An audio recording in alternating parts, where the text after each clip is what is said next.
Next, it's my deepest pleasure to introduce you to introduce Kimberly Simmons, our interim executive director. Kim joins the coalition after many years serving in a variety of leadership positions within housing and advocacy agencies. Kim has a lifelong passion for helping others and shares her lived experience with homelessness to help build stronger partnerships and to help build coalitions to guide the work of ending homelessness. It's a pleasure to work with Kim each day as she brings her talent and expertise to advance the mission of the coalition. Kim will be sharing the data on our state of homelessness. Kim, thank you.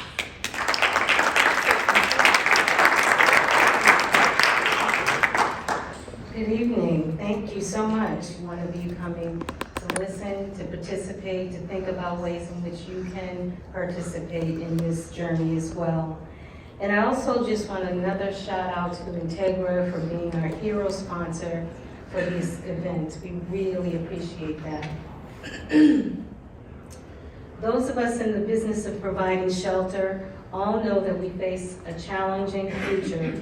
There is a serious housing crisis in this country, which, as we know, will increase homelessness and the need for the life-saving services that we all provide. The last 4 years have tested our resolve and our resourcefulness in unprecedented ways, and unfortunately, many of us have faced these tests overworked and isolated. As Kim mentioned, the state of homelessness in Rhode Island is at a critical state, but here in the Ocean State, we do not shrink away from these dire challenges. We rise to the challenge, work together, move forward together to make a difference in the lives of unhoused Rhode Islanders. While the data presented here largely represents an increase in the number of Rhode Islanders experiencing homelessness, I'm heartened actually by the fact that we have a good representation tonight of elected officials, advocates, providers, and people with lived experiences, constituents. So we all can work towards the end of homelessness in the Ocean State. In fact, Secretary Stephen Pryor and his team have identified, as you've heard, new opportunities for space and additional affordable housing alternatives. When we're looking at why people experience homelessness, we first need to understand the current situation in our environment. Housing rates, rental rates, have risen quickly in the past few years to unsustainable levels. Just not enough affordable housing, stagnant wages, and increase in healthcare costs and other supportive services. We just haven't kept up with the need. The average cost of a 2-bedroom apartment in Rhode Island is nearly $2,000, meaning at the current minimum wage of $13 in Rhode Island per hour, someone would need to work an unprecedented 85 hours a week for a 2-bedroom apartment. Or to put it more clearly, someone would need to make about $28 an hour to afford that apartment over a 40-hour work week. As you can see in this chart, the annual income for the Rhode Islanders experiencing homelessness is not enough to cover the rent. Nearly 50% of persons experiencing homelessness reported having no income at all. The average Rhode Islander experiencing homelessness with income can only afford rent of $200 a month. That's assuming on an $8,000 annual income, and what we usually say is 30% of that income dedicated to rent. In addition to these environmental variables, homeless households and individuals may have recently lost a job, are unable to access mental health or substance abuse addiction treatment services. There could be family conflict, domestic violence that finds themselves unhoused. It can be you or I missing a check 2 or 3 months and we are out in the street. And sometimes homelessness occurs when our communities truly fail to identify and support people at risk of becoming unhoused. Now let's talk about some current trends we're seeing. As was mentioned, every January the Coalition works with providers, volunteers to conduct an annual count of people experiencing homelessness called the Point in Time Count. Some of you have met our Alex, who's here today, who does a great job of leading that way and making sure that we literally have boots on the ground doing this live count in January. The Point in Time Count includes data from the Homeless Management Information System, victim service providers, non-continuum partners, and a physical street outreach count of unsheltered individuals. It's a cross-sector of effort to measure homelessness across Rhode Island. Our last point in time count shows that over 1,800 Rhode Islanders were experiencing homelessness on January 26, 2023. The data from the point in time count is dire. We all know that. There's been nearly 72% increase in the overall number of people experiencing homelessness since 2019. Additionally, since 2019, unsheltered homelessness has increased 370%. In 2022, Rhode Island had the 17th highest per capita homeless count in the nation. In the last 4 years, we're seeing an increase in the number of new people entering the system. The majority, over the past 4 years, 18,499 new people have entered the homeless system. That means 1 out of 100 Rhode Islanders are actually called and calling through our CDS system, which is the calling center, over the past 4 years. A majority of those individuals did not have a residence prior to the entry of unsheltered. Over 80% of those who entered the system came through the call center. This data highlights the need for homeless prevention services, assisting people before they reach unsheltered homelessness, catching them in places like correctional services or through healthcare and child welfare systems. Now let's talk about coordinated entry. The coordinated entry is the main way through which clients enter the homeless system. The call center is open 365 days a year. Clients can call, chat, or email to engage with one of our Help Center agents.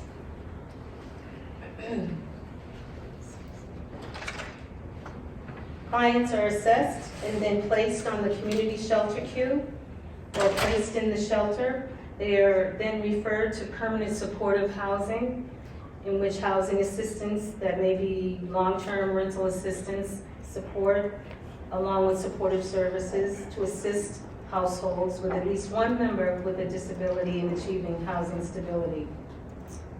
The rapid rehousing, which provides short-term rental assistance and services, goals are to help quickly increase self-sufficiency or keep someone housed. And there are mainstream housing programs like voucher programs that an individual could be referred to. I think they used to be called Section 8.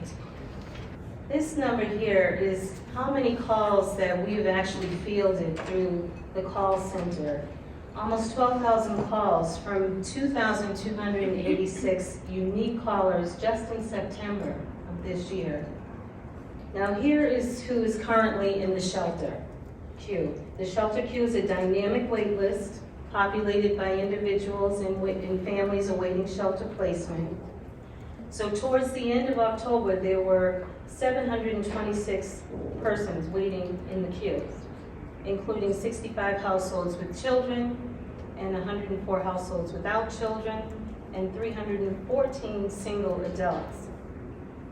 And some of that number, the 726, we must acknowledge are not unhoused. Maybe they are surfing on couches, they could be, in a different situation, but still don't have their own place. People are spending more time in shelters. Only 22% of the referrals to the shelter queue in the last 2 years ended in shelter placements.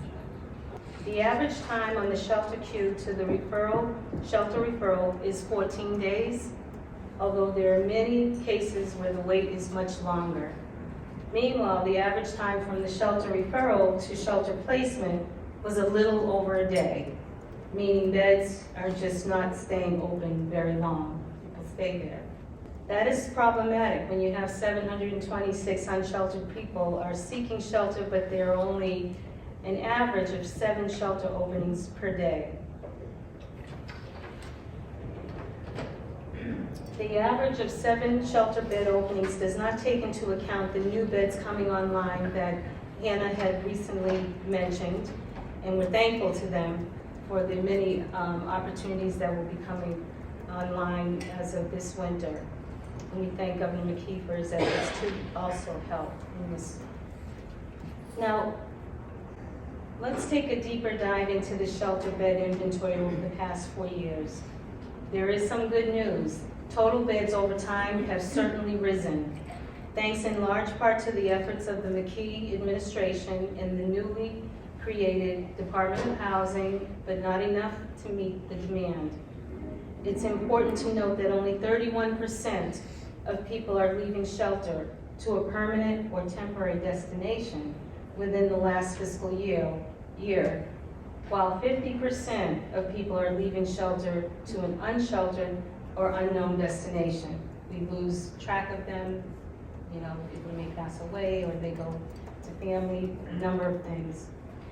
Meaning that folks are not leaving shelter for permanent housing, and it is in the area that we're working with the state and federal providers to ensure that there are more units online to place people in permanent housing. Now again, these figures are the beds that are currently in the system. We're excited to hear, as we said, Secretary Pryor's office about the new beds coming on in time for the winter. A quick background on housing. In 2021, Rhode Island ranked last in the nation for the net housing units produced per capita. For every 1,000 residents per capita, only 1 unit is built. To close the gap in affordable housing, Rhode Island needs an additional 24,000 units to become affordable and or built. So the housing queue, as well as a dynamic wait list populated by the assessments, that are done by the CES on individuals and families awaiting permanent housing opportunity. A couple of figures here. As of the end of October, 1,564 persons are on the housing queue. 190 households with children, 154 households without children, and 612 households with individuals currently sit on the housing queue. They face an average of 113 days on the housing queue to be referred to housing and 180 days from their housing referral to actual move-in date. So what can we do to help address this crisis? State and municipal leaders can continue to develop flexible housing problem-solving resources, as Hannah mentioned, to prevent and divert homelessness, increase the supply of crisis housing and shelter, including innovative models, increase the supply, increase the supply of affordable housing for very low-income households, including permanent supportive housing, continue to support state efforts, working together to end homelessness, and begin to treat housing as a health care to bridge the gap between health and housing stability. How can the federal government help support our efforts, of which Senator Reed will be discussing in his pre-recorded video after this? By expanding housing choice vouchers to an entitlement program so all who are eligible can actually receive one. Increase HUD funding for homeless assistance grants. Continue and expand regulatory waivers, making programs more effective and nimble. So what can we do as Rhode Islanders, each one of us, what can we do to support our work? You can call for more affordable housing options and shelter in every city and town in Rhode Island. Ask us to present to local municipalities our state of homelessness presentation.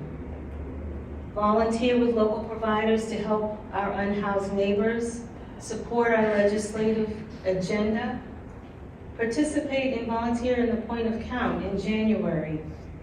Have your company or business that you work for add the coalition and/or a provider to their matching program.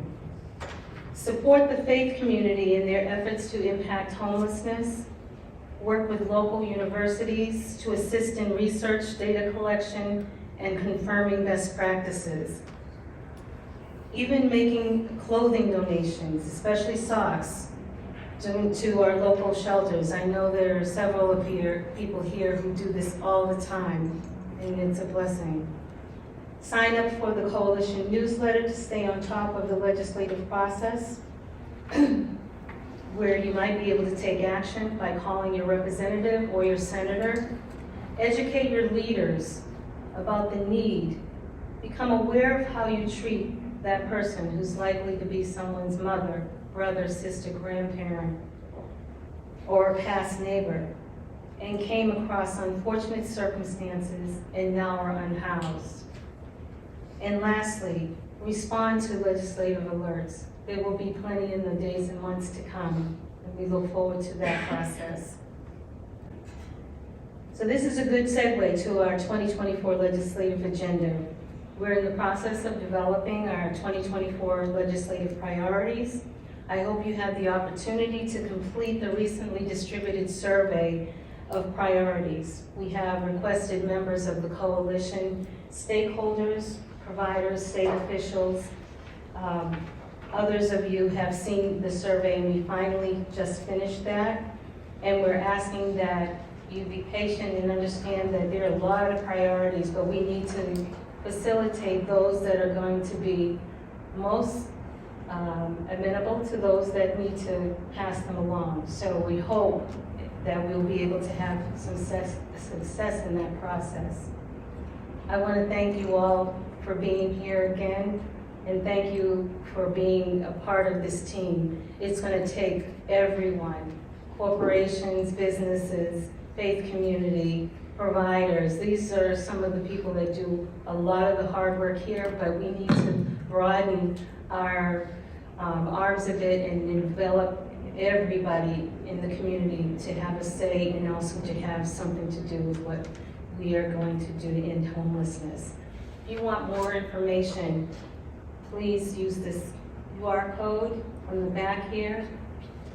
What? There's some others outside as well. Oh, okay, as well, outside. But also just know that if there's any questions, we are available. I know that Marcel is here, and she's on top of the legislative movement and priorities and can be helpful as well. Let's join forces and make this happen. Thank you.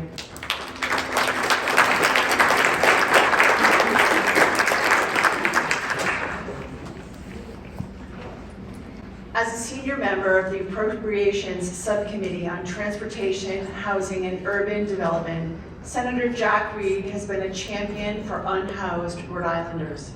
Senator Reed continues to be a strong supporter of housing assistance and homelessness prevention initiatives while continually leading efforts in the Senate to increase funding to address the root causes of homelessness. We are delighted to share with you a recorded message from the Senator about the work he is doing on Capitol Hill. Hi, this is Senator Jack Reed.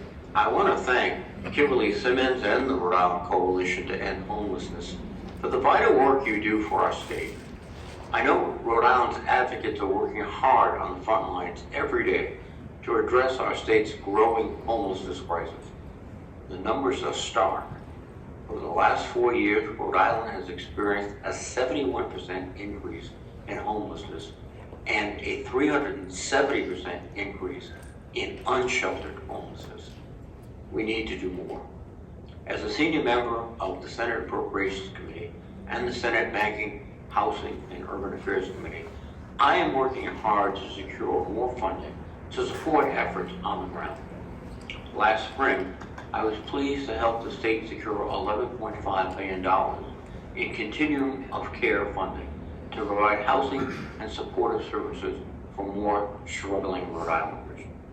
I am working on a bipartisan basis to maintain base funding for homeless assistance grants, and I have proposed providing an extra $5.6 billion in emergency funding for homelessness programs this year.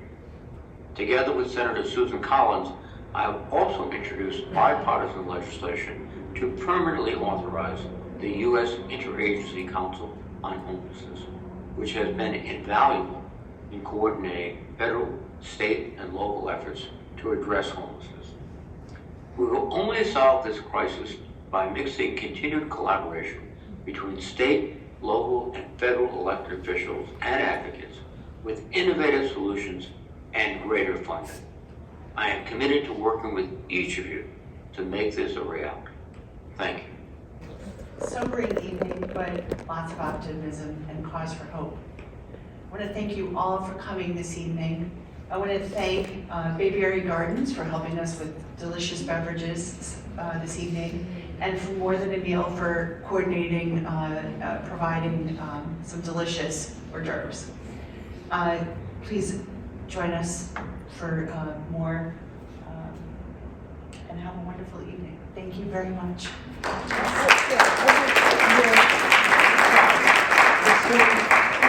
Everybody here that knows me, I'm sorry, okay? For those of you that don't know who I am, my name is Diamond. I'm formerly homeless, okay? Miss Eileen, I love you. You've helped me out tremendously. I'm not homeless no more. Let's be honest, I'm housed.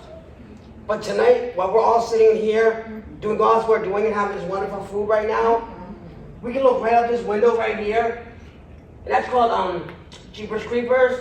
There's homeless people sleeping there tonight. For those of you that don't know where they're sleeping and what's going on, this was beautiful, but this is reality in this state right now. I just went to 1139 and dropped off stuff to them.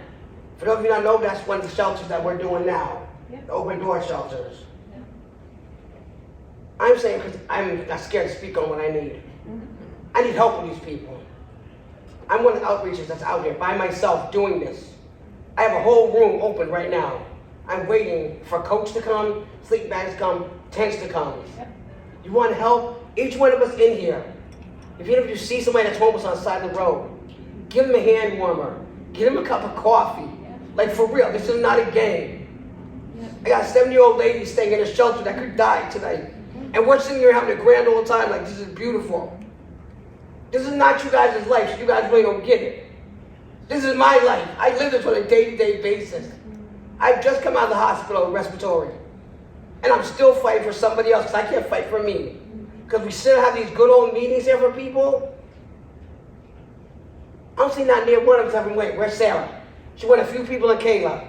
They actually go up to the shelters and say, hey, what do you need? Take your time. Sitting here is good. But go meet these people. I dropped a flyer off out front today for a donation drive we're doing at my church. You want to help? Help the people, because you know what? They could all want a hotel, but they could all want a bed. We have fentanyl. We have Trent. Let's talk about it. They're not ready to go to a shelter yet.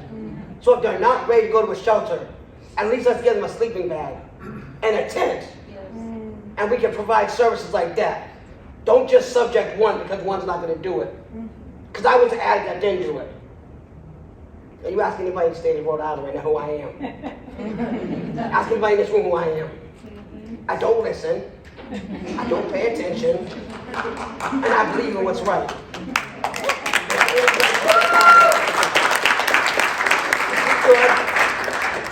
These are your facts, but I have mine. And I wake up every morning cooking for food for church. So I think I know. But I'm sorry to stop your meeting. I just want you guys to know the real truth about this. Thank you, Don. Thank you.